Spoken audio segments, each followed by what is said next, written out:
Hello, my name is Daryl, and welcome to Volume 4 of this very comprehensive series. I'd like to congratulate you right now for making it this far. I have a question for you. Whatever you do, if you have somebody pick a card, they put it back in the deck, you lose it in the deck, and you're ready to find it, and at the very last instant they say, "Oh, I forgot my card." Or worse, what if they decide to purposely lie to you and mess up your trick? Do you have any idea what you would do? Well, I have a suggestion. The best thing you can do is prevent this from happening in the first place. One of the ways to do that is anytime you have somebody select a card, say, look at it, remember what it is, and definitely show it to everyone else in the audience. Not only is this good because then everybody in the audience gets to be involved in the effect, but just in case the person forgets his card, this way a helpful neighbor can remind you. Another good reason for doing this is just in case this person decides to lie to mess up your trick, it will be obvious to everyone in the audience that this person lied. And of course, the card that you did find is the actual true selection. Now, here's another question. What do you do if the person is taking the card and you think they're going to make trouble, but there's nobody else in the audience to show it to? Well, you could trust them, but if you don't want to risk that, there's one surefire technique. All you do is you have the card signed. If the card is signed, there's no way the person could lie. I mean, he could, but it's very difficult for him to argue against his own signature. Okay? Keep that in mind. Good luck. Well, so far I've shown you several methods for glimpsing at a card and using that as the key card. The one very small disadvantage of using a key card is, well, you have to look through the deck in order to find the key card, and then as a result, to find or locate the selection. Now you might wonder, is it possible to use the key card principle, but then not have to actually look through the deck? Now, looking through the deck is not always a bad thing, especially if you cover it well with your presentation. For example, you could search through the deck and say, I want you to just make sure your card is still in the pack. Another justification for going through the deck is you can spread them face up on the table and you say, concentrate on your card, or let me pick up psychic vibrations, or in fact, a very good location is to use the spectator's pulse. You grab their wrist lightly and you build it up dramatically as you go over the spread in order to find the selected card. Now, if somebody makes a free selection, you have a key card, the top or the bottom. Like I say, you can put this to very good, excellent use. And if you don't want to look through the deck, you can use instead a locator card. Locator cards can also be used with all of the key card placement principles. Let me show you a quick impromptu locator card. Nothing more than a crimp. You just crimp the card. I've crimped the bottom card. You say, just put your card into the deck. I don't know what it is, but when I do this, I do know that the selected card is right below the crimped card. The crimped card was the bottom. I did a bottom card key placement, which means if I cut the deck at the crimped card, that automatically puts the chosen card on the top of the deck. It's very simple. You just hold the deck in your hand, little finger pulls down the bottom card. That gives it a nice bend, a very healthy bend that you won't accidentally miss. Any card is selected, doesn't matter what it is. All you know is the bottom card is crimped, and that's going to be your key card. So they look at the card. You can use the Hindu shuffle, the overhand shuffle, the running cuts, it doesn't matter. They say stop. The spectator puts the card into the deck. You complete the cut, that puts the crimped key card directly above the selection.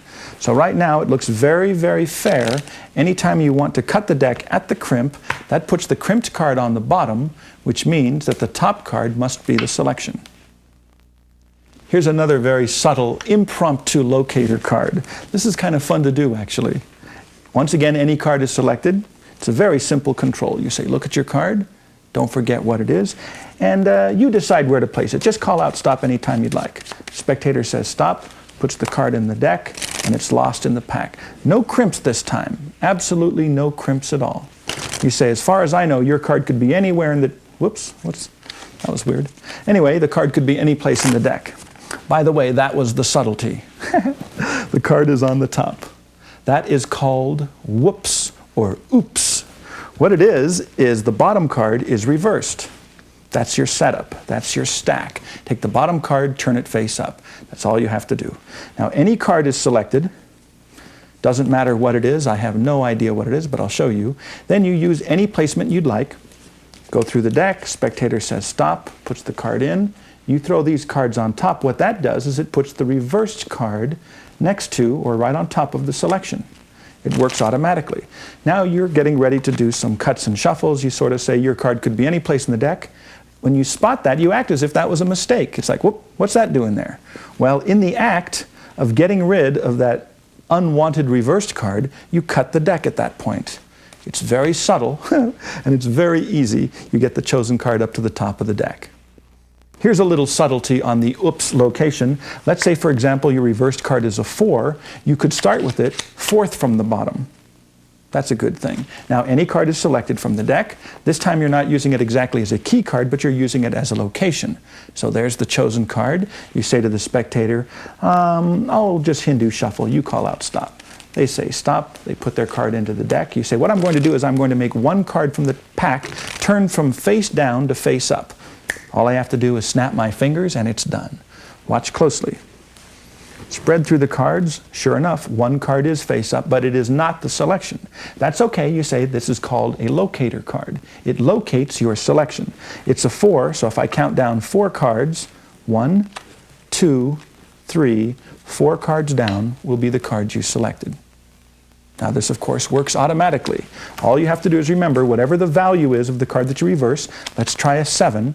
If you're using a 7, you'd have it 7th from the bottom. 3, 4, 5, 6, 7. That's your setup. A 3, 3rd from the bottom. A 10, 10th from the bottom. Doesn't make any difference. It's going to work automatically. So any card is selected. You do the same key card placement. They look at the card. They put it in the deck. When you put these on top, now the reversed 7 is 7 cards away from the selection. So all you have to do is go through. You say there's a reversed card. It's a 7, so I count down 7 cards. 1, 2, 3, 4, 5, 6, 7. There will be the selection. One more little subtlety on using a reversed card as the locator card or an impromptu locator. If the card happens to be bowed just a little bit, that could be very handy because then you don't actually have to go through the action of searching through the deck to find it. You can use the same technique for placing it. The card goes in, Hindu shuffle, overhand shuffle, running cuts, it doesn't matter. It goes into the deck right next to the reversed card. Then you can just cut the deck. And if you cut the deck 2 or 3 times, chances are you're going to cut at the bowed card. And oh, what's that? Well, that's crazy. And as you get rid of it, that automatically puts the card up on the top of the deck. Now I'd like to show you a very special collection. I have a collection of very special locator cards. I've known people that have actually taken cards that come from a completely different deck and they'd slip it into their pack and use that as a locator. Several cards have identical looking backs. They're not exactly the same, but it would be easy to get away with slipping one of these cards into a deck. Like if you put one of these cards in a deck like this or one of these in a deck like that, chances are nobody's going to notice. It's a pretty subtle thing. You can get even more subtle. Let's say, oh, like these are very similar. Look at that. What if you bought a deck of cards with that back design and you performed with a deck of cards with that back design and you accidentally put one of these cards in that deck? Chances are nobody's going to notice. And if they do, that's okay. You can do it with a joker. So if you have a joker that's not from the same deck and you're using this as a locator or as a key card, if anybody happens to spot it, you go, oh, my kids, you know, and blame it on them. So that works pretty well. Here's another bunch of cards. It's pretty easy to take a card from one deck and put it into another deck and hope that nobody notices the difference. Okay? I'll show you some others. There's lots of different locator cards. This is a very easy one to make. It's just a standard card with a pencil dot in the corners. Upper left, lower right-hand corners. Little pencil dots. So that can go on the bottom. Any card could be selected. You locate it by putting it into the deck like this. All you have to do is search through. You find the pencil dotted card. You cut that to the bottom. That automatically puts the selected card onto the top. So something as simple as a pencil dot can be a very effective key card. Next, I have a short card. A short card is very powerful because you never actually have to look through the deck. This is my short card. I'll put it on the bottom of the pack. Once again, any card is selected. Goes back into the deck. See what it is. And my key card, my short card, is right next to it. So all you have to do to find the key card, the short card, is just riffle. And because it's a little bit shorter than the rest, you'll feel it as it goes by. So this is the short card, which means the next card should be the selection. So that's the short card. All you do is you get a card and you cut it short. Now it might be difficult to see, but It's just a fraction of an inch, maybe a 64th of an inch shorter.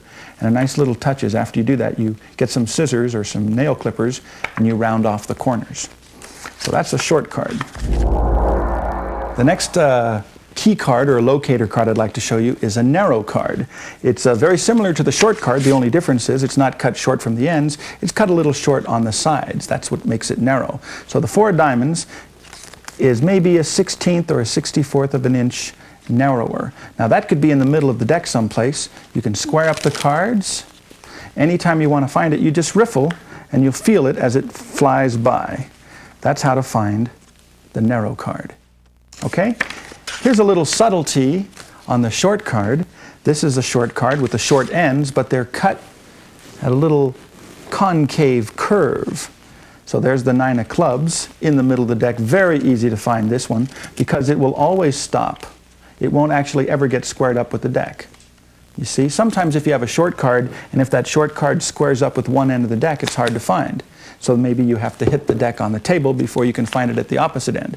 But a moon cut card, in fact, I think you can tell, yeah, a little crescent moon shape. Doesn't matter where it is in the deck. Doesn't matter if you square them up perfectly on the table. Anytime you want, you just lift, cut, and there it will be. So this is a moon cut or a concave short card. This is a corner short. All you do is you get a pair of nail file or a nail clippers or a fine pair of scissors and you trim the corners. So in this case we happen to have a 2 of spades. This is the upper left and the lower right corner. So to find it, you just gently riffle with the thumb and you'll feel the short card as it goes by. That way you can very easily cut it to the bottom of the deck. Now this is the upper right and the lower left-hand corners. I have another corner short which is just the opposite. This would be the upper right and the lower left, the 2 of clubs. Now to find that one, you'd have to go to the inner corners like this. You riffle, you feel it go by, and there it is. Now sometimes you can have both of these different locator cards in the same deck. There's a trick by Burling Hull called the tuned deck that uses this principle very well. Anneman came up with a very clever method of a short card. In fact, this you can do with a borrowed deck of cards. You don't have to sneak someplace and get a pair of scissors and trim the corner. You just put it in the deck. I think it was the 7 of diamonds. I'll find out, sure enough. Nope. Oh, I guess I broke 2 cards. That's good. Yeah, there it is. No question about it. Oh, I used the 2 of clubs. I guess it was a different card. There is a broken corner. That's all you do. You don't break it off completely. You just break it and bend it, and then you stick it back in the deck. If you had one of these in a deck of cards, you can find it anytime you'd like. Very, very easy to find. You just riffle down, you feel it go by, and that will control it to the bottom. So that means, of course, if you have this on the bottom, any card is selected. You use a key card placement move to put the key card next to the selection. That looks pretty fair. You can do false cuts, false shuffles. Anytime you want to find the selected card, you riffle down till you feel the broken cornered key card go by, and that will put it on the bottom. Of course, the selected card is now on the top. So that's a very subtle way of using a key card or a locator card. Next, one of my personal favorites. This method never misses. And it's very easy to make. Looks like just a standard ordinary card, but if that goes in the deck, 7 of spades. Anytime I want the 7 of spades, I can find it. I don't even have to be holding the deck in my hands. Just a simple cut, and there it is. This, by the way, is a thick card. 2 cards glued together. That's all it is. And because it's thick, it's very, very easy to find in the deck. It stands out like a sore thumb. Doesn't matter how well they're mixed. Anytime you want to find it, you just lift up gently. You'll feel that thick card go by, and you can cut that to the top of the deck. If the cards are in your hands, it's a very easy matter to lift up on the inner end, cut the deck at that point, and you've got the thick card. Now this is a standard thick card, just 2 cards glued together. There are some more subtle variations. Here's kind of an interesting one. This is also a thick card. The difference is it's not 2 cards glued together all the way around. What I've done is you sort of cut this part out. You cut the white border off of a card and you're left with this part. That's the part that you glue on. So if somebody wants to look at the edge, it's 1 card thick around the edge, but say 1/4 of an inch inward, it becomes 2 cards thick. So that's a nice little subtlety on the thick card. And there are others. In fact, some of these are very, very old and very rarely seen. Ooh, here's a good one. Once again, it looks like a standard card. This is also a thick card. The difference is it's not thick on the back surface, it's thick on the face. What I've done was I've taken a court card and you cut that extra little piece off the face, you glue it onto the front like that. So it's still a thick card. It has thin, one card thick edges, but it's double thick in the middle. So that means it could be any place in the pack. Very, very easy to find, just like a standard thick card. Okay? There's one more version I'd like to show you, and this is the most subtle of all. I've never seen anybody use this one, but I read this in a book, and I said, oh, I think I'll make one up. Doesn't that sound good? This is a thick card, but it's not thick everywhere. In fact, it's only thick in one very special place, the very center pip. So it's the, what was it, the 9 of hearts? I can feel it, it's on the bottom. That's another subtlety about this thick card, is you can feel it by touch. You don't have to look. What I've done is I got a pair of very fine scissors and I cut out one of the pips from another card, and you glue it right over the center pip in the 9 of hearts like that. Or when you do it, make sure you glue it red side up. If you glue it upside down, that tips the gaff, so don't do that. You glue it on like that, so just the center pip is 2 cards thick. So that means it could be anywhere in the deck, shuffle, cut, mix them up. Very light touch, that's all you need to find this, just a very, very light touch. And you can feel it with your fingers. That's a very nice subtlety with this thick card. Okay? Anytime you want, you cut it to the bottom, you feel it with your finger, you know that it's there, you don't have to look, and of course, that will put the chosen card on the top. Here's another thick card that I've never seen anybody use, but I suppose it would work. I've never actually tried it personally. I just read this in the book.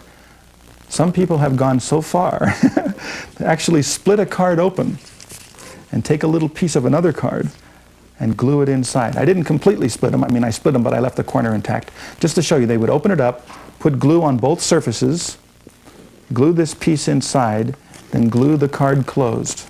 So it looks like one card. They don't feel anything here, they don't feel anything here, but there's a little thick section in between the layers. So this works very well for the key card. If you don't want to go through that much trouble to make a key card, but you do want to use a key card or a locator card, if you happen to have a quarter with you, you can make one right on the spot. And this is the coin impression card. This is by Will Deceive. They look like just standard cards. It works best with court cards, by the way. All you have to do is give it a little control, and let's see if I can find it. Oh yeah, that feels good. Queen of Hearts. What you do is you get a quarter. Now this one, I think I put it on the face and pressed. I put a little indentation so you can feel it on the back. With this one, I did just the opposite. I believe I put the coin on the back and pressed. That leaves a little indentation that you feel on the face. So these make a very nice impromptu, almost, locator cards. One of the most subtle key cards or locator cards I've ever seen. Very, very subtle. You can have one in a deck and chances are nobody will ever see it. You can't see it unless you know what you're looking for. You certainly can't feel it. It's not cut short. It's not got rounded corners. What it is, I don't know if you'll be able to see this, but for me, I can tell the difference clear across the room. They're definitely different shades. This is almost pink. This is definitely more of a red. I'm not kidding. I could stand clear across the room and notice the difference instantly. So what if you bought a deck that was like this, which is closer to this shade, and you took one of these cards and put that in the pack? Well, that means you've got one dark card in a light deck, or of course you could put one light card in a dark deck, and you can use that as a locator as well. If you buy several decks of cards at different times, if you buy a few decks now and then you save them, and maybe in a year or two from now you buy another bunch of cards, chances are they'll be slightly different shades. If you don't want to wait that long, if you'd rather do this immediately, here's another method. You could take some rubbing alcohol and cotton balls and you can rub it off a little bit. Or you can take one of the cards and leave it out in the sun for a few days. Bright sunlight will bleach the card, so you have a sun-bleached card.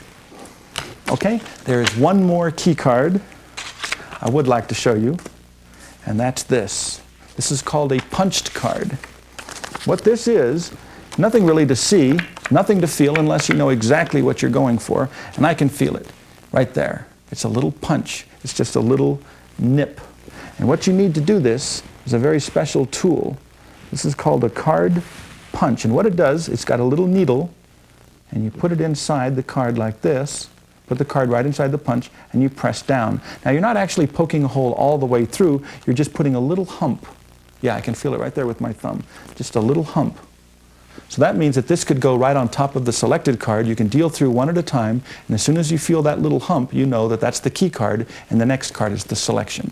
So that is the punched card. Let me tell you about a few other locator cards. One is a long card. Can you imagine that? You have one card that's just a little bit longer than the rest of the cards. Well, you might wonder, how can you make up a long card? Well, there's no way that I know of where you can stretch a card. So what you do is you get a regular deck of cards, you take out one card that's going to act as your long card, you put it off to the side, and then you make the other 51 cards short. You go to a printer who's got a very fine quality paper cutter, and they shave off just a fraction of an inch from the rest of the deck. If you'd like to re-round the corners, that's a nice touch. So now you have a deck of cards that's a little bit narrower than most, or a little bit shorter than most, and if you take the one regular card, put that in the deck, now you have a long card. A long card you will never miss. There's no way you can. It sticks out. It's constantly in-jogged a fraction of an inch. Another technique that you can use is you can put an old card into a new deck. You have a relatively new deck of cards. That means the edges are pretty clean and white, but you could have an old card from an older deck that's a little dirty, and you place that in, and you can find it anytime you want. You just slightly bevel the cards, and you see a darker line, one card that's a little darker than the rest. That makes for a very subtle locator card as well. Of course, in the same way, you could take a new card and put it into an old deck. Same idea. New card in an old deck, an old card in the new deck, they both work the same way. A slick card. That's a good one. A slick card. How about a card where you just press and it automatically breaks at one position? Well, the way to do this is to get a card, get some either paraffin wax or Johnson floor wax, carnauba wax is supposed to work well, and you buff it on the card. You put it on paste form, let it dry for a few minutes, and then you get a clean cloth and you buff it. What that does is it makes the card very slick, and if it's slick, it's easy to find. Another way you can approach this is, instead of making one card slick, you can make all of the rest of the cards a little bit rough. That's called roughing fluid. In fact, you can buy that at magic shops. It looks like this. There's spray roughing fluid and there's liquid roughing fluid. All you do is you go to a magic shop, you get this stuff, and you spray it or rub it on with little cotton balls onto all of the cards, except maybe the faces of the aces. That way all of the cards are a little tacky, a little rough, but the aces you can find anytime because they're slick. There's one more very subtle locator card I'd like to talk about, and this is pretty fun to do. You feel like an adventure. You go to a store that has a lot of different types of playing cards. In Las Vegas, we have a shop called the Gambler's General Store, and you can buy decks that have the exact same back design, but different finishes. So you can find a high finish, there's a cambric finish, there's a linen finish, there's air cushion finish, there's ivory finish. What you do is you find two decks that have the exact same back design, but one has, say, an ivory finish and one has a linen finish. You take one card from the ivory finish deck, you put it into the linen finish deck, and unless you know exactly what you're looking for, you will never spot the difference because the back design is exactly the same. It's just the finish of the card. If you get the glare right, or if you know exactly what to look for or feel for, you'll be able to tell the difference. Okay? Well, when you first get started in card magic, you're probably going to want to rely heavily on locator cards. They're very easy to work with and they're very convenient. However, as you get more experience with particular card controls, you might want to save these locator cards for special occasions. Now, one of these special occasions would be if you want to fool another magician. That's personally how I like to use them. Now let's veer off into a whole new direction. How would you like to be able to know in advance the name of a selected card? Now, when I heard about this the first time, I thought that's absolutely impossible. I mean, think about it. How could you possibly know in advance what card's going to be selected before the selection was made? Well, the truth is very simple. You use the force. Here's a very simple way to force a card. Let's say I'd like to force the say the Queen of Spades.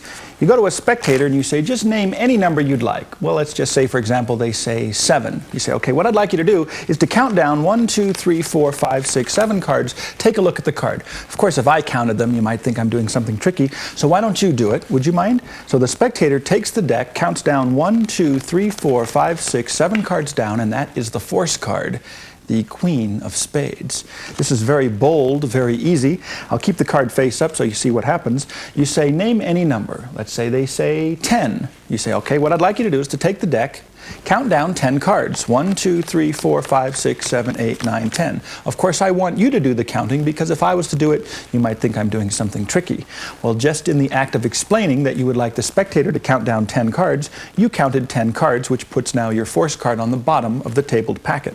So when you pick these cards up, put them on top of the deck, give them to the spectator. Of course, when they count down, this is called the double count force. Obviously, they will end up with the 10th card, which is the force card. Okay? The double count force. Next, we have a little something called the 10-20 force. 1, 2, 3, 4, 5, 6, 7, 8, 9, 10. And shuffle off and cut right there. Now, the 10-20 force is this.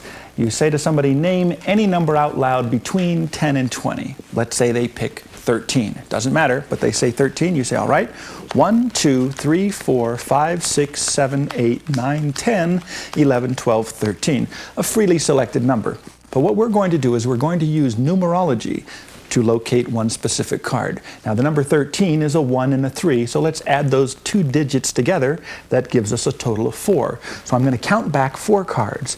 1, 2, 3, 4 cards, and there it is, the force card, the queen of spades. Now, to do the 10-20 force, all you have to do is make sure that the force card, in this case the queen of spades, is in the proper position.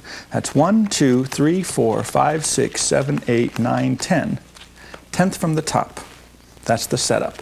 1, 2, 3, 4, 5, 6, 7, 8, 9, 10. The force card. And it works all by itself. It's mathematical. You take any number from 10 to 20. This time, let's say they picked 15. Count down 15 cards. 1, 2, 3, 4, 5, 6, 7, 8, 9, 10, 11, 12, 13, 14, 15. Get rid of the rest of the deck.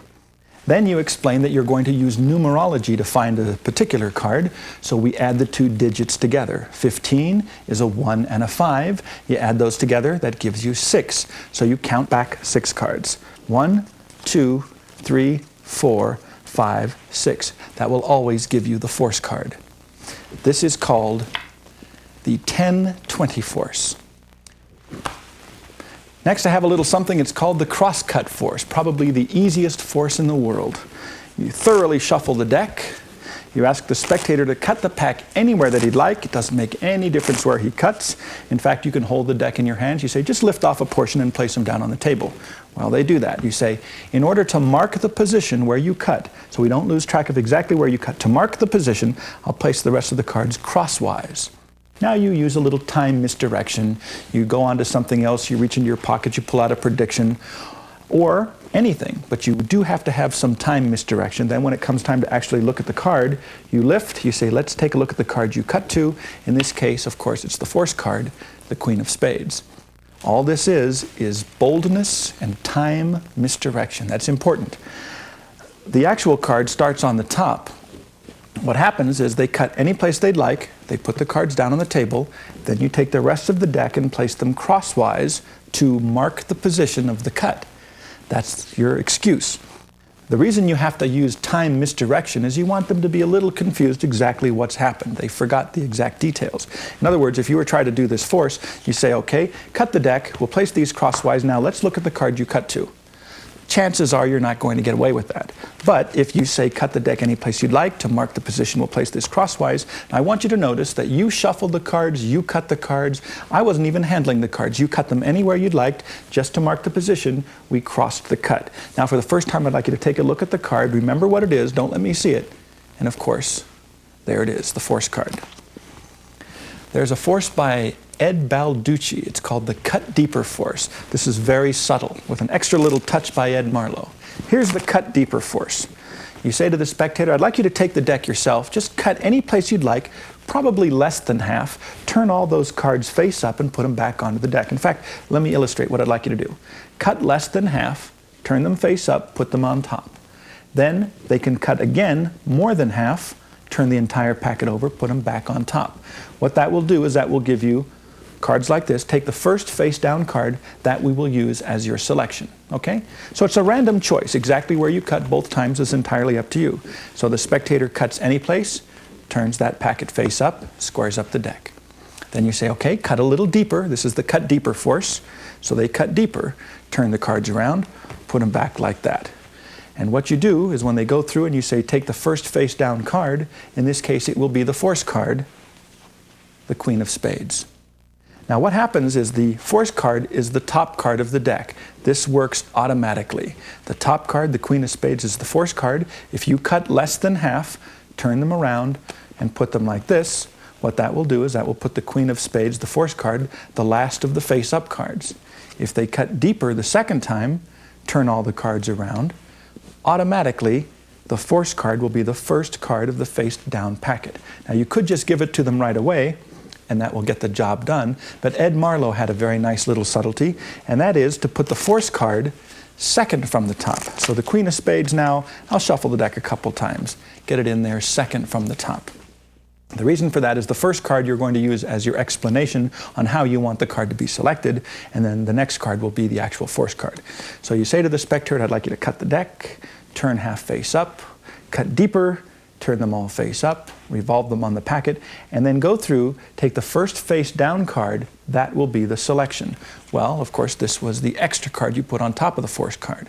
Now when you get rid of that, you give the deck to the spectator and you say, why don't you go through the cards, cut them anywhere you'd like. They cut any place, turn them around.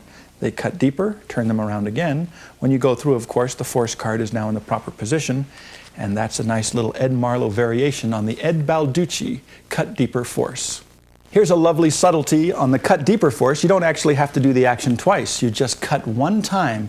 Here's what you do. You say, just cut the deck any place you'd like, revolve where you cut, turn all those cards face up, put them back onto the deck.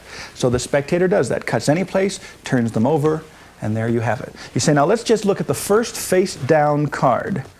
Would you take a look at that first face down card? Don't let me see what it is, but remember it yourself, and of course, that is the force card. This is very bold, very fun to do. Usually it's better to do it in the hands. The force card starts off on the top. You're holding the deck in your hands as opposed to the table.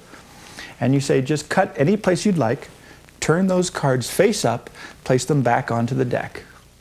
Okay? Now, if you were to go through the cards, the force card would now be the first face-up card, or the last face-up card of the face-up group. But what you're going to do is you're going to turn your hand over as you spread them onto the table. So since you turn the deck over, it is now the first face-down card. You say, well, just take that card, a random selection, depending, of course, on where you cut, and there it will be, the force card. Here's a little method for forcing a card that you don't see very often.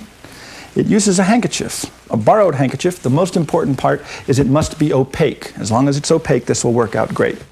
So you shuffle the deck. Let me make sure they're all here. Okay, that's fine. I had to memorize the new order, which is difficult because now I shuffle. I have to memorize a whole new order. They're in the hands.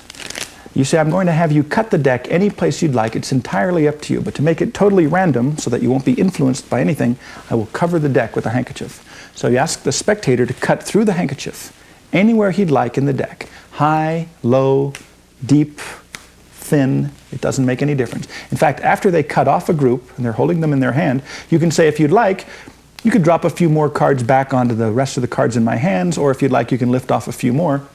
It's entirely up to them. As soon as they're satisfied with where they cut, you take the cards out of their hands and you say, okay, take a look at that card. Don't let me see what it is. That's important. And that will be the force card. This is actually very fun to do. It's very bold, very sneaky, but very effective. It gives the impression that the spectator had a free selection. Actually, the spectator did have a free selection. It doesn't make any difference where he cuts. He will always get the Queen of Spades, or whatever your force card happens to be. I'll use the Queen of Spades. It starts off on the top of the deck. Here's what you do. Under cover of the handkerchief, you shuffle the deck, make sure the force card stays on the top. You put the deck face down in your hand, and you're going to explain that I'd like you to cut the deck any place you'd like. You can cut high, you can cut low, doesn't make any difference, it's up to you. In fact, if you'd like, you can cut at one point, and then at the last minute change your mind by picking up some more or dropping off a few. It's entirely up to you. So you make this very clear that where the spectator cuts is a free selection. Then you cover the deck with a handkerchief. Under cover of the handkerchief, all you have to do is with your left hand, flip the deck over. That's all you have to do. So now the deck is face up. Of course, the audience doesn't know this. They're just assuming the deck is still face down. When they cut, They can cut any place at all, high, low, way down near the bottom. It doesn't make any difference. Even in their mind, if they say, well, I'm only cutting off maybe about 10 cards, that's fine. Because when you take those cards from him, under cover of the handkerchief, you just flip over the rest of the deck, and you say, okay, let's take a look at the card where you cut. You thumb it off, you get rid of the handkerchief, you get rid of the deck, and there's the force card. Let me show you another very simple but very effective way to force a card. This time the force card begins on the bottom of the deck. But as you know now, of course, you can shuffle the deck several times, keeping it on the bottom. You can do all kinds of fancy running cuts or strip shuffles and maintain that bottom stock. Here's the Hindu shuffle force. You say, all I'm going to do is shuffle through. Anytime you'd like, just call out the word stop. Spectator says stop. You say, take a look at your card. Don't let me see what it is, but do remember it. In fact, shuffle the deck. Well, of course, that was the Queen of Spades. That was the force card. This is called the Hindu shuffle force. All you do is you put your force card on the bottom of the deck. If you do the Hindu shuffle, remember you hold them by the inner ends. As you shuffle through the deck, you take small packets off the top. These packets are coming off the top into the left-hand dealing position. You could take as many as you'd like. Whenever the spectator says stop, you square up the deck. You say, remember your card. Well, you're showing him the bottom card of the pack. That's the force card. You square it up, let the spectator shuffle the deck, and of course the force card is there. Okay, so that's the Hindu shuffle force. You force the bottom card. Alex Elmsley has a very lovely addition to the Hindu shuffle force. I think he calls it tour de force. It's where you can force many cards using the Hindu shuffle technique. Let's say, for example, I wanted to force, say, the 4 queens. The setup would be to put the 4 force cards on the bottom of the deck. Okay, so these are the 4 force cards. And of course, like before, you can shuffle the deck as much as you'd like, just keeping your force cards on the bottom of the pack. Okay? Here's what you do. You say to spectator number 1, and this is, by the way, good to do for a larger audience because that's your justification for not having the people actually remove the cards. You say, well, let's use some people in the back row. As I shuffle through the cards, just say stop. I'll let you look at various cards in the deck. So you get ready to force. You say to the first person, just call out stop anytime you'd like. They say stop. You say, look at, remember your card. Okay. You go to the next person, you say stop. They say stop. You say you look at and you remember a card. In fact, you can do this with 3 or 4 people. Say stop anytime you'd like. There's another card. You're forcing the queens. Here's what you do. You put the force cards on the bottom of the deck. I'll use just 3 cards this time. 3 queens on the bottom of the deck. You use the standard Hindu shuffle force for the first card. The spectator says stop. You stop. You say, please remember your card. As you continue the Hindu shuffle, what you do is the ring finger of the right hand buckles the bottom card, drops it off onto the top of the left hand packet as he continues or as you continue the Hindu shuffle. Stop again. Please remember card number 2. This is the card that was originally second from the bottom. You do the same thing. You buckle. That gives you a very easy method of getting rid of the bottom card. You buckle it, steal it onto the packet in the left hand, say call out stop. There's card number 3. So using this little buckle and peeling off action of the bottom cards, you can use the Hindu shuffle action to force several cards. Here's another fun force. In fact, most of these forces are fun. I will force my personal favorite card, the Queen of Spades. Watch this. This is by Trevor Lewis. Cards are all mixed up. What I'd like you to do is just call out the word stop anytime you'd like. I'll stop exactly where you say stop. It's up to you. Right there? Perfect. In fact, I will out-jog that card. That way you can see what it is. Don't forget it. Remember what it is. In fact, push it back into the deck and shuffle the cards. Well, that's the Trevor Lewis force. The force card starts on the top of the deck. It doesn't make any difference where the spectator says stop. Wherever they say stop, that's exactly where you stop. That is not where you cut, however, but it is where you stop. When they say stop. You grab the ends of the deck with the right hand from above. The first finger does the swivel cut. You swivel cut the top half into the left hand, and you square the deck.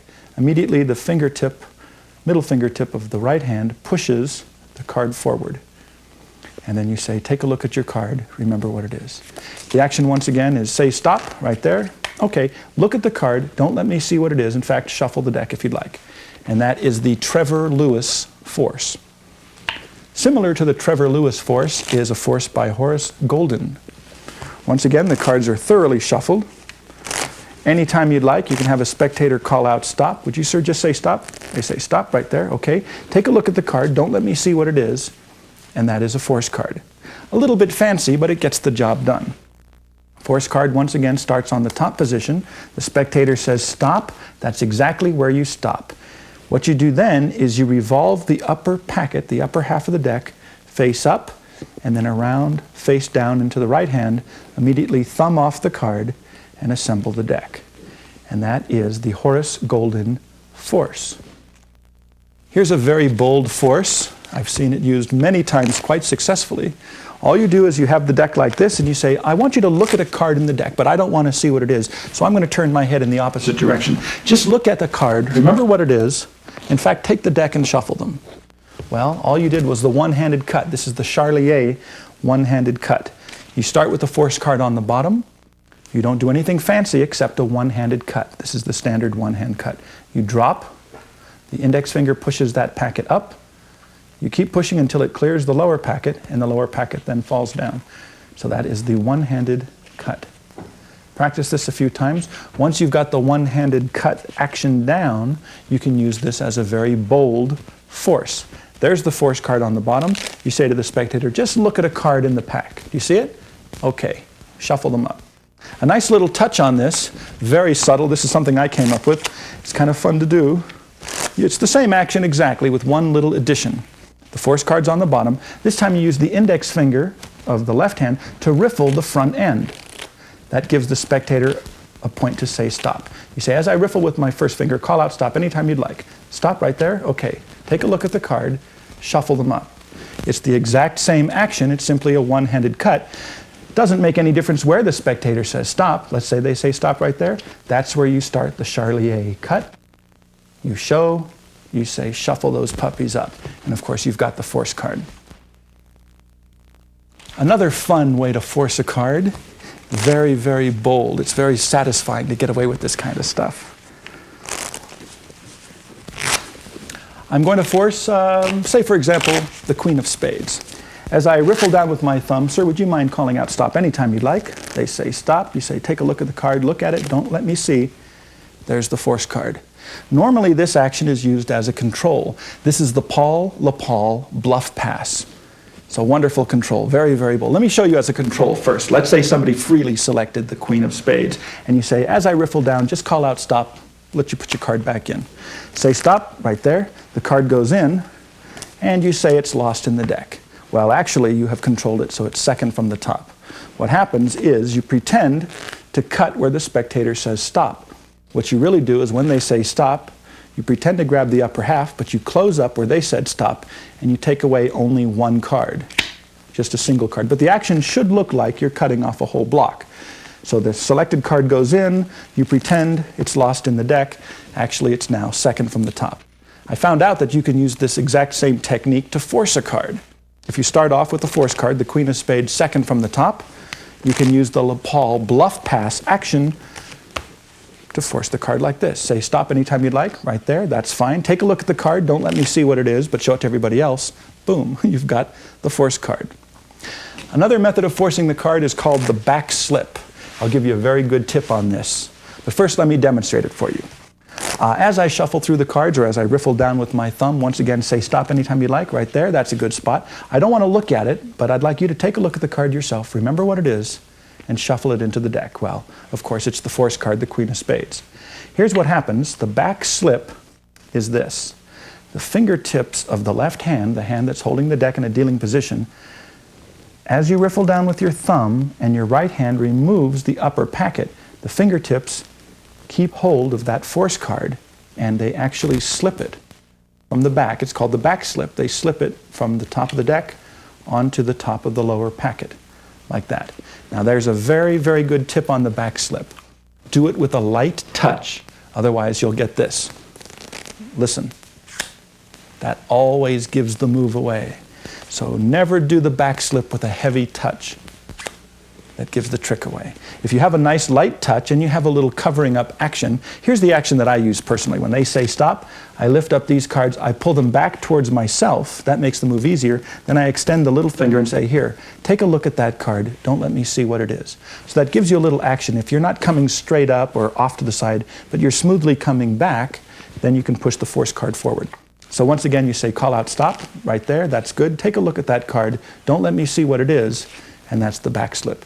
Now, Nate Leipzig had a very lovely touch on the back slip. It helps conceal the action. He would say, call out stop, right there. Okay, now I don't want you to use this card because I could see what that is. Use this card instead. And that's the cover for the back slip force. The same action exactly. The only difference is instead of coming straight up and making that type of action, or instead of coming back to the body, Leipzig would just get a very light touch on the queen, turn both hands over as he would point to the bottom card of the right hand packet. Then when the hands come back, he'd say, take a look at this one, remember what it is. Let me show you one more variation on the back slip force. This is actually the KM move. Art Altman used this, and also I understand Ed Marlowe had something to do with this as well. The same idea. You just call out stop, the spectator says stop, you say right there, take a look at that card, don't let me see what it is, and that will be the force card. Now this is one of the few instances when you do the back slip, but you do it with force. They say stop, you get a nice grip on that top card with your fingertips of the left hand, and when you pull these cards out, you're actually going to do the back slip and the KM move at the same time. You're going to turn the packet face up as you point and say, take a look at your card, don't let me see what it is. Once again with the force card face down, say stop, right there, take a look at that card, don't let me see it, but remember it and show it to everyone else. There it is. Wow, that was a lot of forces, but there's one more, and this is a real good one because this one you can do completely surrounded, totally angle-proof, and it never misses. Once again, we'll force my favorite card, the Queen of Spades, but first let me shuffle these puppies up. Oh man, there's no way I can know the order of any of these cards. I'm just going to riffle down with my thumb, and as I do this, call out stop anytime you'd like, right there, that's a good spot. Take a look at that card. Don't let me see it, but show it to everyone else. It is, of course, the force card. In this case, the force card starts in the middle of the deck. So it's usually on the top, and then with a few overhand shuffles and jogs, or a simple cut and holding a break, you get a break above the force card. So now you've got a break here, and the break is above the force card. So all you're going to do is riffle down with your thumb. It doesn't make any difference where the spectator says stop. It's better though if they say stop somewhere near the middle, because that's where the force card is. When they say stop, that's where you stop, but that is not where you cut. What happens is the right hand comes to apparently cut at that point, but as soon as the right hand covers the front end, the left thumb lets go where they said stop, and your right thumb picks up at your little finger break, and that's where you cut the deck. But the action should look like you're cutting it exactly where they say stop. Say stop, right there, okay, take a look at that card, don't let me see what it is. But like I said, the action is this, they say stop, you do the cutting at the break. So that's the riffle force. I hope you like it.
Well, all of these methods that you've just learned to force a card are 100% surefire. They will not miss. In fact, when they're properly performed, there's no other card the spectator can select. What I'd like to show you now is the oldest and probably the most difficult force there is. It's a wonderful, wonderful technique. It looks perfectly natural. The problem is, at first, it's not 100% surefire. Don't let that bother you. What you're going to do is practice every time you have a card selected, and eventually you will gain the necessary confidence for success.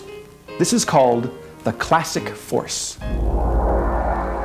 The most subtle force of all is more of a touch and a feeling. It's a psychological force. It's called the classic force. Watch closely. The deck of cards, thoroughly mixed, of course. And what you need to do is to have somebody from the audience come up to help. Well, I'll just use an imaginary volunteer. How about you, sir? Would you mind? Yes, just step up. I'd like you to help me out with a little card mystery. To do this, I need to have you make a selection from the deck. Anyone at all, just reach in there, pull out a card, take a look at it, show it to everybody, and remember what it is. Well, that is the force card. It's nothing more than timing. That's all it is, just timing. There's a couple of psychological points that are very important. First is you'd like to have a little bit of time misdirection between the setup of the force and the actual forcing of the card. I will leave the card facing up on top of the deck. What you do is you can overhand shuffle, you can cut the deck holding a break, and eventually you'd like to make a little step in the pack. So you square up, establishing a little break, little finger break, remember, and you kick the top packet a little bit over to the left so you can place the deck onto the table. This way you can show your hands empty, you can roll up your sleeves, you can get a volunteer from the audience to assist. And all this time, unknown to the audience, you have a step in the deck right where the force card lies. Okay? So you get the spectator up from the deck or up from the audience, you pick up the deck like this and you say, would you mind just reaching in there, taking out any card that you'd like. Here's where the timing comes in.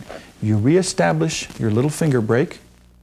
When you spread through the cards, you can spread them quickly or slowly, it's entirely up to you, and you can go forward as fast or as slowly as you need to. And what's going to happen is you want to time it out, so by the time the spectator actually reaches for the card, the force card is directly under their middle finger. It's the easiest one for them to take.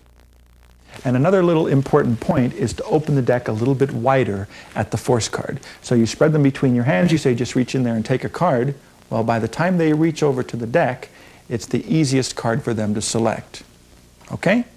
There are some very important psychological points in establishing a classic force, making it successful. One way is to make it very important that you have no idea what the card is. It doesn't make any difference what card is selected. You just couldn't care less.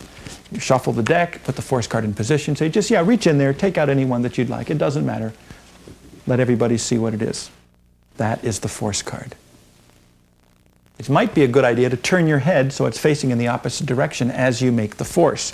If you do this, it further proves that it doesn't make any difference what card is selected. You say, just reach in there. I won't look, I promise. Just take out a card, hold it up high, let everybody see what it is. And once again, it's the force card.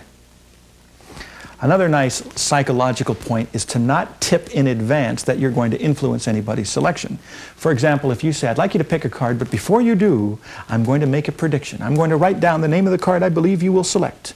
That's my prediction. Well, the very fact that you made a prediction pretty much tips the fact that you're going to try to influence somebody to pick the card that matches the prediction. So it's not really a good idea to use the classic force with the classic prediction effect. Give the impression that it doesn't make any difference which one is selected. Another little point is to not say select a card. What you actually do is you say choose a card or take a card. Don't say choose a card. If you say select a card or make a selection of one of the cards or choose a card, the audience is more likely to be specific in which one they take. They say, well, maybe I'll take the card that's third or fourth from the bottom. If all you say is take a card, well, they'll probably just take a card. This was a little touch by Robert Houdin. So there's the force card. I'll leave it face up. You cut it into the middle of the deck. You get your little step. You get somebody to help you. You act like it doesn't make any difference what card is selected. You establish your break from the step and you say, would you mind just reaching in there, take out a card, and give it to him. That's all there is to it. Now, Roberto Giobbi, he had a lovely little touch. And his idea was to make the spectator who's actually going to choose the card or make the selection, put them in an uncomfortable position, slightly uncomfortable, make them a little anxious. What they want to do is they want to help you, they want to do their job right, they don't want to mess anything up. So what they'll do is they don't want to make a mistake, so you say, what I'd like to do is to have somebody pick a card. He suggests you get 2 people from the audience. Sir, would you mind standing here, and would you mind right there? And I need to have somebody pick a card. How about you, sir? Would you mind taking a card? Well, as soon as you ask this person to help you by taking a card, the other person relaxes. Oh, good. Whew. Didn't pick me. That's great. I just get to relax and watch.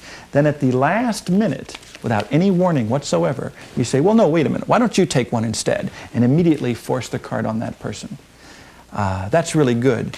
They were relaxed, they thought they didn't have anything to do, and all of a sudden they're in the spotlight. They've got to make a selection, so they're going to reach in and grab the first card they can find.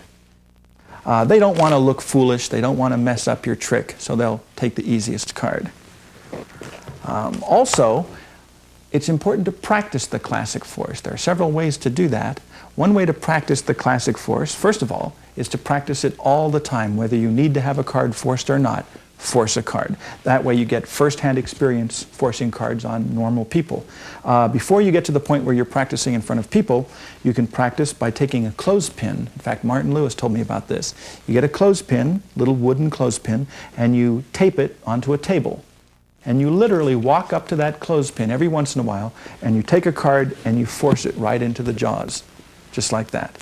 So that gives you the timing. It gives you the forcing action, whether you go fast or whether you go slow. In fact, that's one thing you should keep in mind. When a spectator is actually making a selection, they don't always go fast, they don't always go slow, but they will be consistent. If somebody's particularly fast, he'll be fast all the way. If somebody's slow, they'll be slow all the way.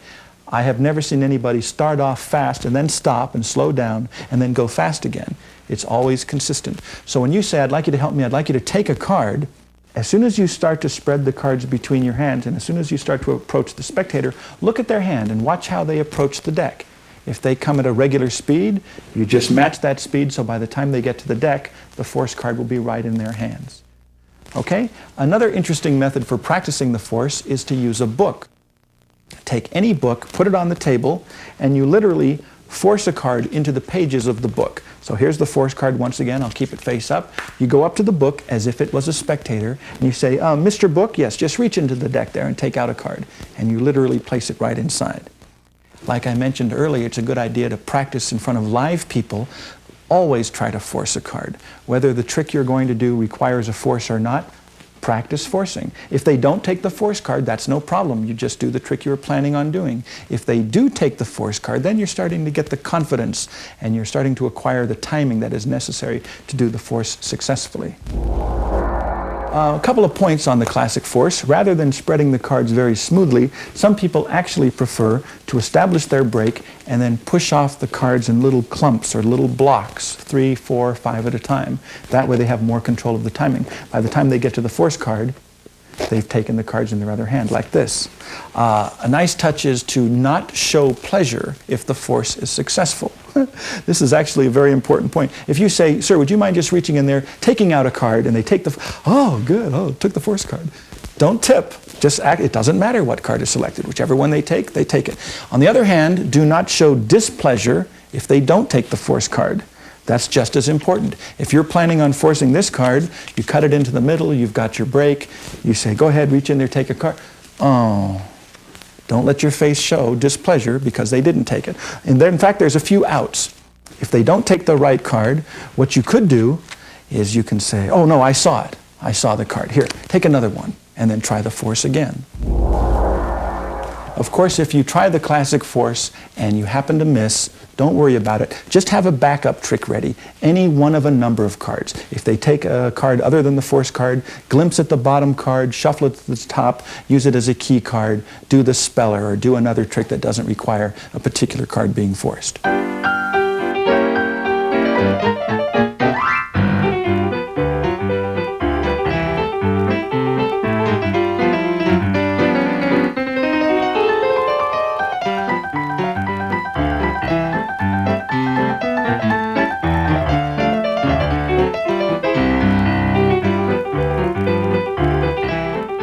Now, I know I've mentioned this before, but I would like to mention it again. It's very important. In fact, it is imperative that the spectator believes that you have absolutely no interest in what card is selected. When I first learned the classic force, I didn't know this. I read in a book, it said, "How to know in advance the name of a selected card." I thought that was great. So I learned it, I read it, I practiced it a few times, I understood the technique. Then I went to my dad and I said, "Hey Dad, guess what? I'm going to know what card you're going to pick before you even pick it. Here, pick a card." And I tried to do the classic force. Well, he obviously didn't take the force card. He knew in advance that I knew what card he was supposed to pick, so he went out of his way to avoid the obvious choice. Well, believe it or not, it wasn't until years later that I realized the psychology is extremely important. You have to convince the audience it doesn't make any difference what card is selected. In fact, that's why a lot of performers do the classic force while turning their head. It gives a very good feeling of indifference. That adds tremendously to the success of the force. How about this as a thought? What if you were to have several different locator cards in the deck and you forced each one to a different spectator and you just happen to know which spectator took which locator card? You're in a very, very good position. Imagine that. Then you can say, put your card back, all the cards are returned, you can shuffle the deck, no control. If somebody else wants to shuffle the deck, no problem. Because each person took a force card, that's a locator card, anytime you'd like, you can find any of the selections in any order that you desire. Now we'd like to talk about the most popular card trick in the world. Now you might have heard about this. It's the one where the magician has somebody pick a card, they look at the card, they put it back in the deck, and the magician finds it. Very popular effect. Of course, there's hundreds of ways to reveal the card, but the point is, a card is lost in the deck, the magician finds it. Now to do this, obviously, the magician has to control the selected card. If you've been paying attention, you've already gone through several methods that you have at your disposal. But right now I'd like to show you several more methods for controlling cards, not only one card, but multiple cards as well. Here we have the Kelly bottom placement, a lovely control. What happens is a card is selected, somebody could just call out the word stop, take a look at the bottom card of the deck, remember what it is, that's your free selection. All you do is you square up the deck like this, and believe it or not, that chosen card is under complete control. The bottom of the deck. This is the Kelly bottom placement. What happens is the same action as the side glide. The spectator calls out stop, you show them the bottom card of the deck. When you assemble the two halves of the deck, what happens is you glide the card back. Under cover of the hand, of course, when you assemble the two packets, the chosen card actually goes to the bottom of the deck, just like this. So from the front it looks like there's the card, you just assemble the halves, you square up, and that's putting it on the bottom of the deck. Next I'd like to show you a move by Ed Marlowe, Di Vernon, and Edward Victor. It's called the tilt. Here's the tilt. Let's say I want to control the Queen of Spades. All I do is I take the Queen of Spades and place it about halfway into the deck like this. And believe it or not, that card is under complete control. It's not exactly on the top, but it's the next best thing, second down from the top. Now this is what happens. You're going to create a break at the inner end with the little finger. Lots of ways to do that. You could push it over and pull it back and get a little finger break, but you want the break to ride across the entire back end like this. Not just a little finger break, but all the way across. So it's at the base of the thumb and the little finger. This is going to create what we call the illusion of depth. You take a chosen card, it looks like it goes into the middle of the deck, but actually you're placing it underneath the top card. Face up, it looks like that. So from the audience's point of view, it should give the illusion of depth. Actually, you're just placing it underneath the break. So you push it in, just like this, all the way. It looks like you're pushing it into the middle of the deck from the back end, and all you have to do is somehow get rid of the top card with a double cut or a slip cut, something like that, and the chosen card is right there. Now there's some lovely little touches on the tilt. This first comes to us from Howard Schwartzman. It's called Tilt Finesse. Here's what Howard Schwartzman came up with.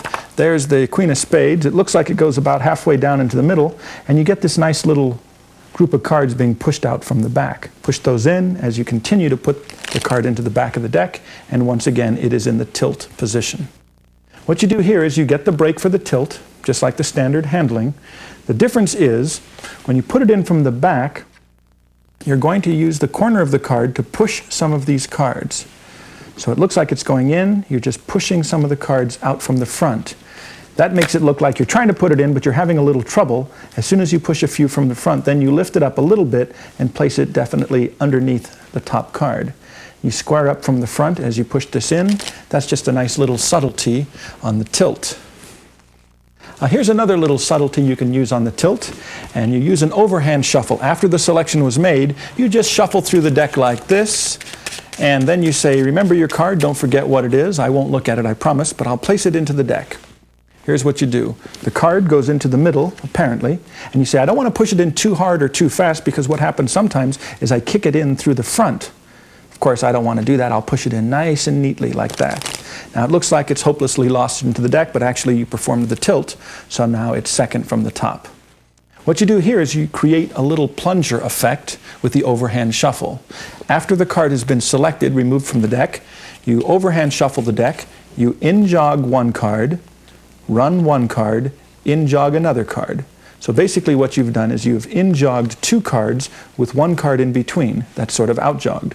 Now the reason for doing this is this. In-jog, shuffle off. Now you're going to be able to create a little plunger principle. You've got the two in-jogged cards with one card trapped between them. The audience shouldn't see that. That's held at the back of the hand. Now you get a little finger break. You're ready to perform the tilt. You show the card, pretend to place it in the middle of the deck. If you'd like, you can even use the little Howie Schwartzman touch. Then you put it under the top tilted card. Then you explain that if you push it in too hard or too fast, it might come out the front end.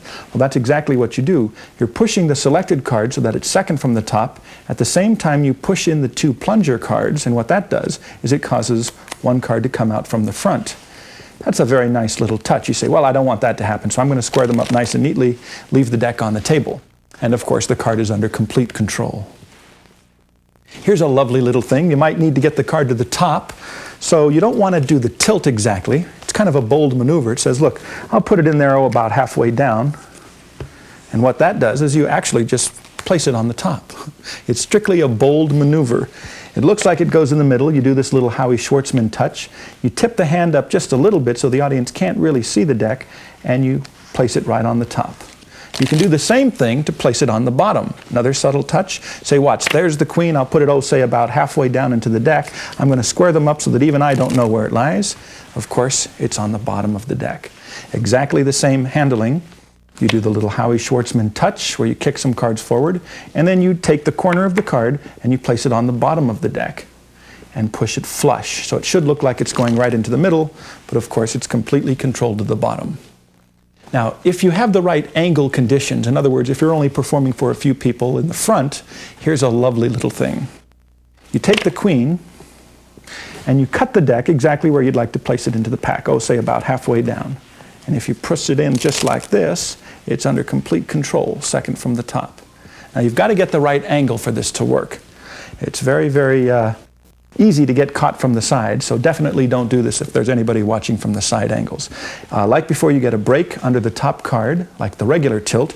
The only difference is you're going to use the left thumb to lift up.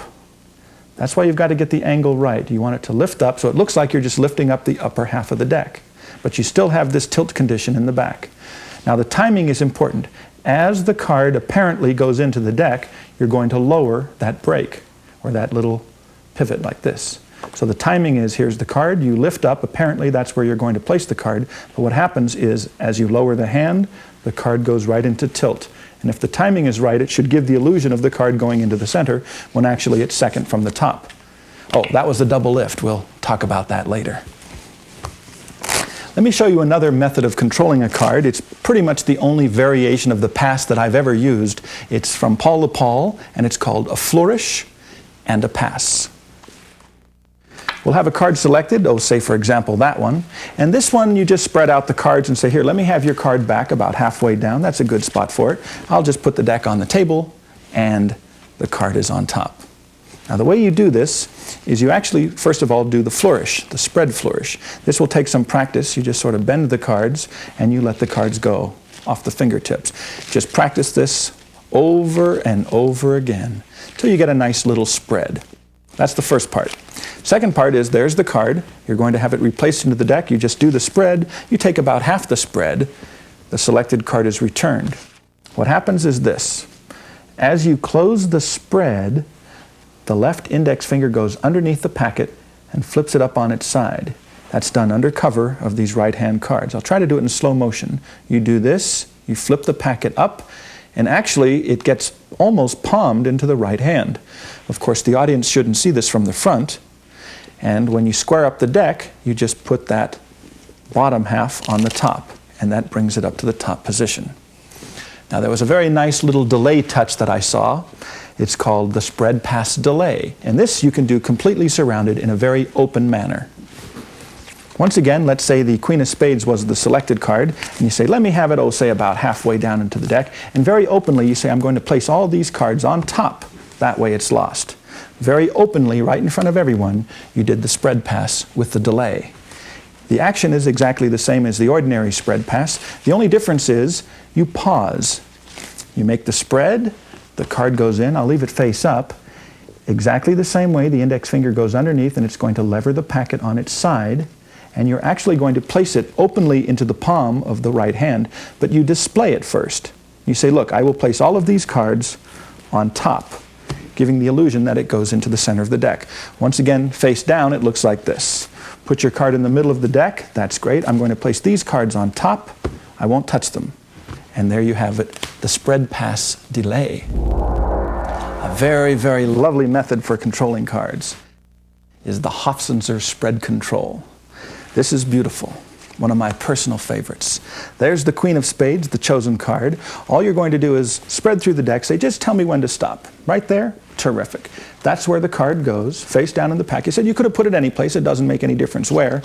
Put the deck down on the table, the chosen card is under complete control on the bottom.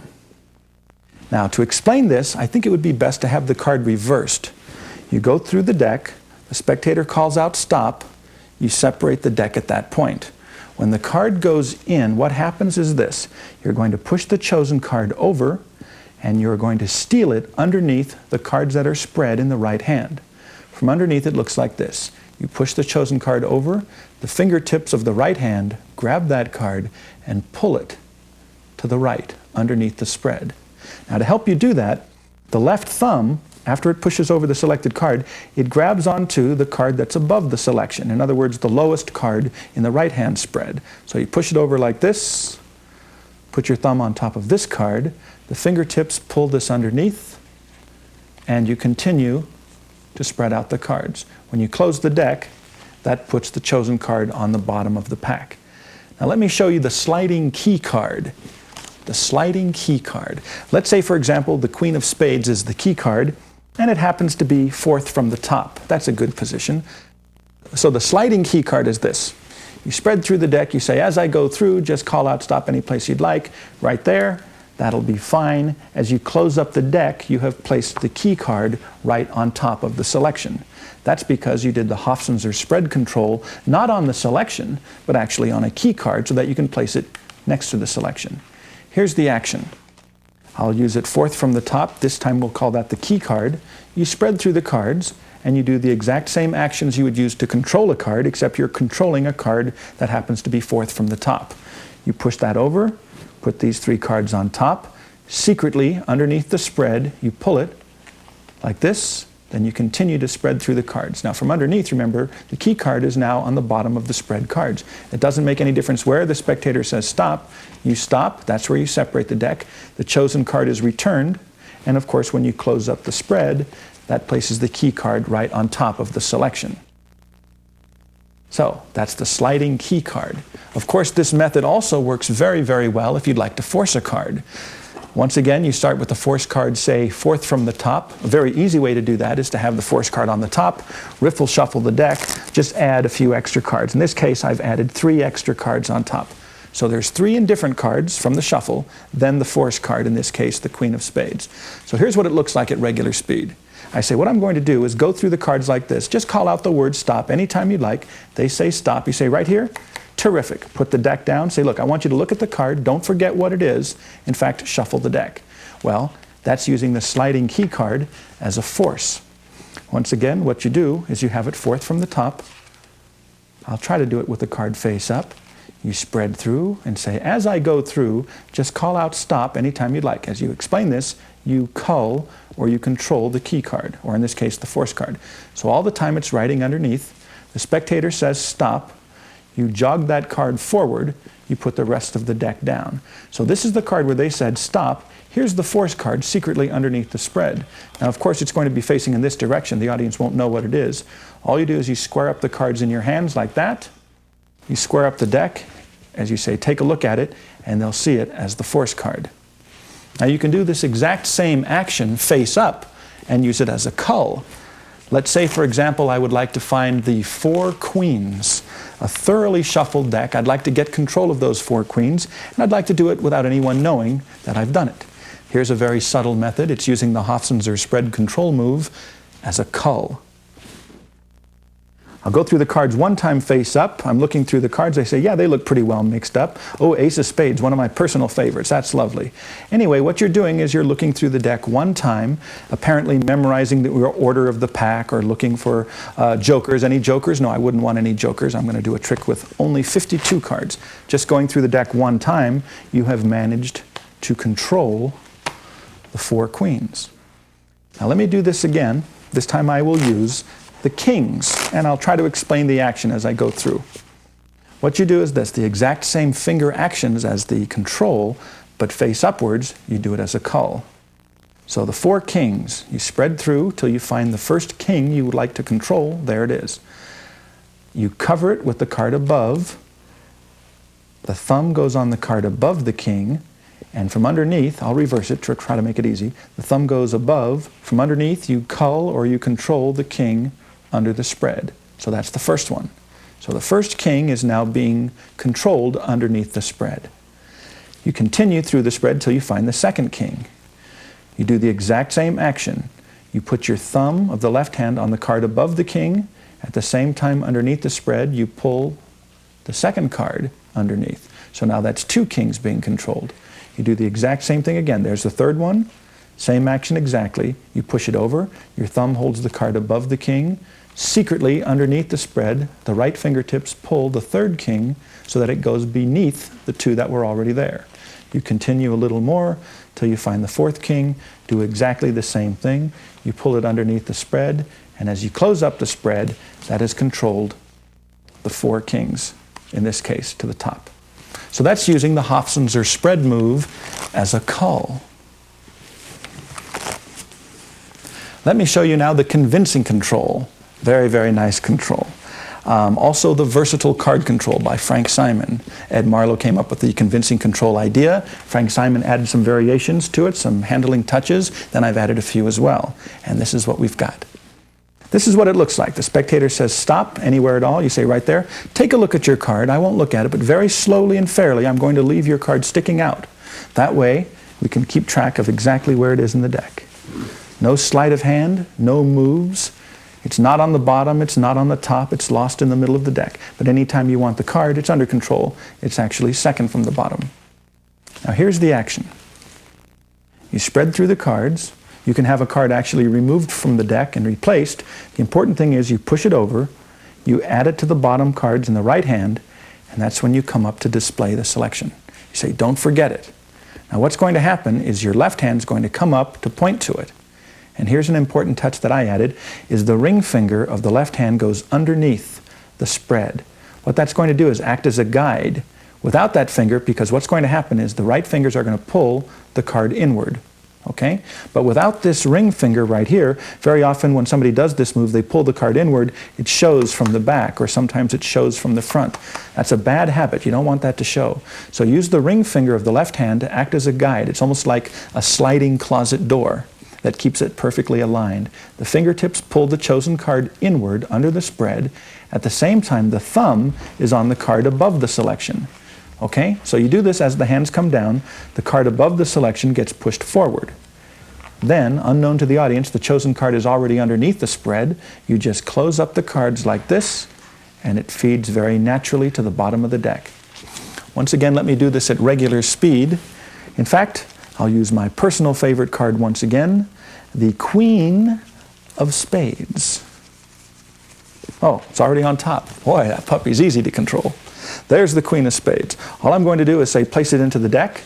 Don't forget what it is. There it is. In fact, I'll leave it sticking out about halfway, and you close up the deck, just like that. Now usually I like to put the card second from the top. That's a very nice little subtlety. That way you can show the deck like this. If somebody thinks it's on the top, you can show that it isn't. Anytime you'd like, you can get rid of that bottom card, the 7 of clubs. Usually a quick up the ladder cut will do the trick, and now you've got it under complete control. Here's how to get the card second from the bottom. You spread through, the spectator says stop, you put the card in, you do all of the control actions. This is the versatile card control. Remember, the action has to be done. Here's an important point on the action, by the way. Do the pulling move while the edge of the card faces the audience.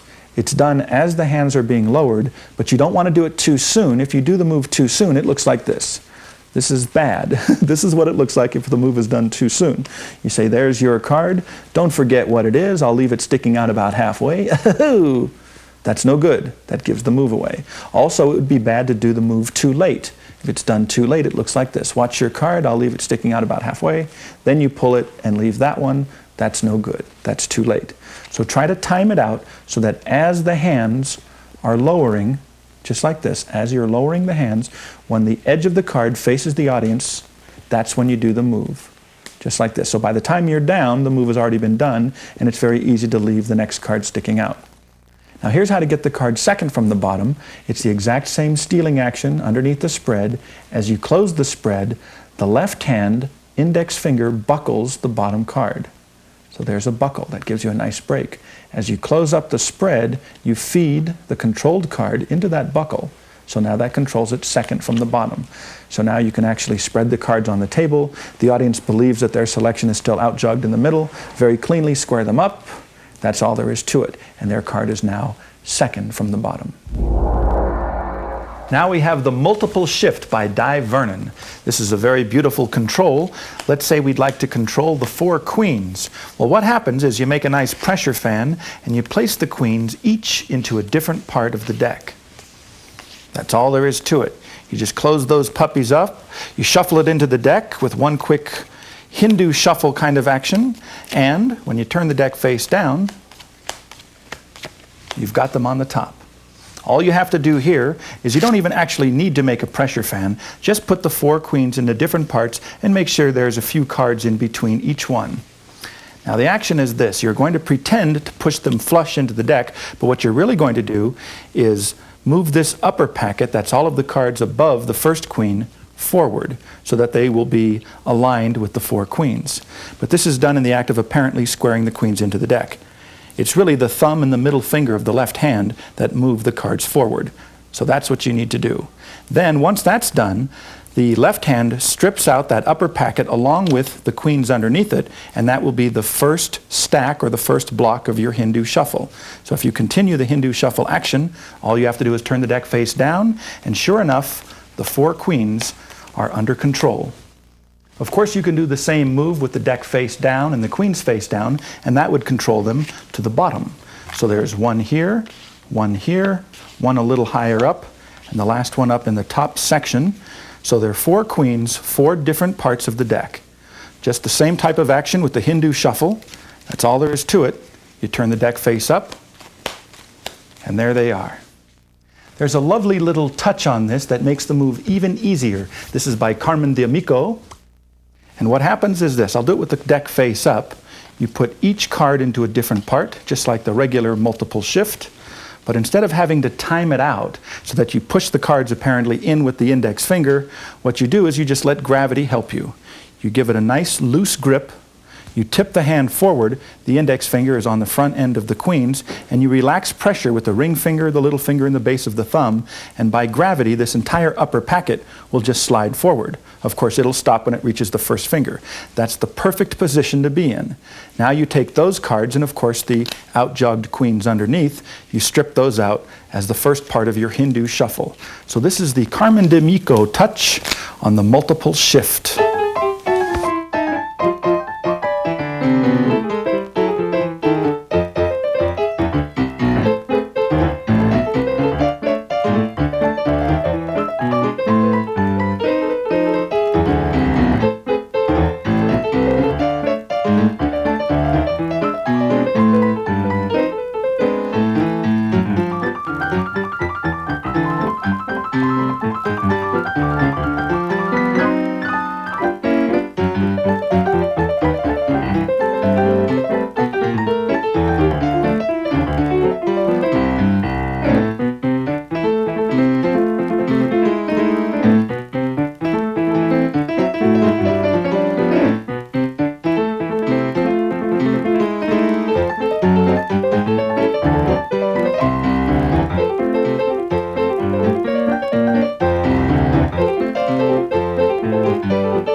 would like to mention that for over 100 years, there was one particular technique that was considered the backbone of all card magic.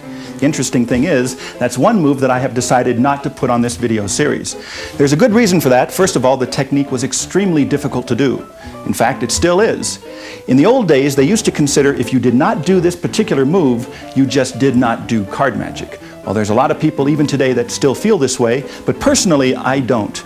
I have performed thousands and thousands of card tricks, and it's very rare that I use this technique. By the way, this technique is known as the pass, or the two-handed shift, and it's very, very hard to do. What I'd like to show you is many other techniques for accomplishing pretty much the same thing. Those are the moves that you can work on yourself. Now, in magic, if you cannot perform a 100% invisible pass, it's best not to do it at all. So like I said, I'm going to show you much easier ways to do card controls, a lot easier, a lot more deceptive, and certainly a lot more angle-proof. So it might be better to focus on those particular techniques.